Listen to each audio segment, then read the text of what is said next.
আরেকটা ভিডিও নিয়ে চলে এসেছি। তো তোমাদেরকে বলেছিলাম দুটো রেসিপি করব মিষ্টি কুমড়ো পাতা দিয়ে।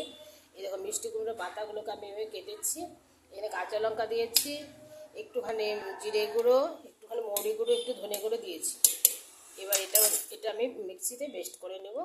তো তোমরা এরকম রেসিপি খাচ্ছ কিনা জানি না, যাই হোক কমেন্ট করে বলবে। মিষ্টি কুমড়ো পাতা দিয়ে একটা, যাই হোক একটা বাটা, আমরা শিলনোড়াতে বাটছি না, তো আমি এখানে মিক্সিতে পেস্ট করে নিচ্ছি। কেমন করে করছি সঙ্গে থেকেও দেখতে থাকো ভিডিওটাকে, পুরো ভিডিওটা দেখতে হবে। এখন আমার এখানে মিক্সির থেকে আমি পেস্টটাকে বের করে নিয়েছি। তো এবার আমি কড়াইটা গরম করেছি, তো এখানে আমি সর্ষের তেল দিয়ে দিচ্ছি। সর্ষের তেলটা একটু বেশি করে দিয়ে দেবো, তবে টেস্টি হবে।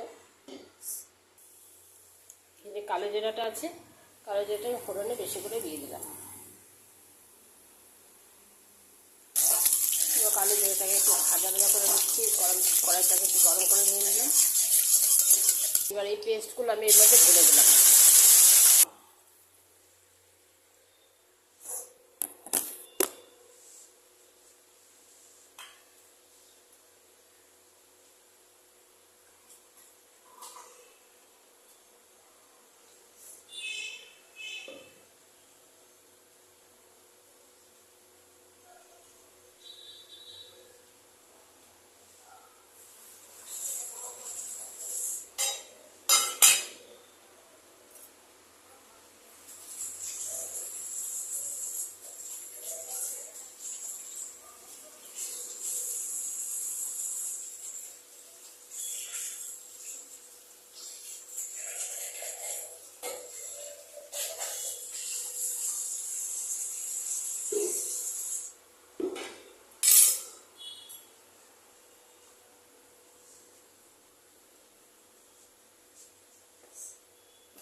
এখানে আমি পরিমাণ মতো নুন দিয়ে দিলাম।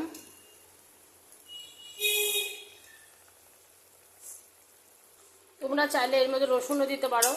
তো আজকে আমাদের নিরামিষ, বৃহস্পতিবার, সেই জন্য আমি নিরামিষই করছি, কালো জিরে দিয়ে, শুধু কাঁচা লঙ্কা দিয়ে একটু ঝাল ঝাল করব।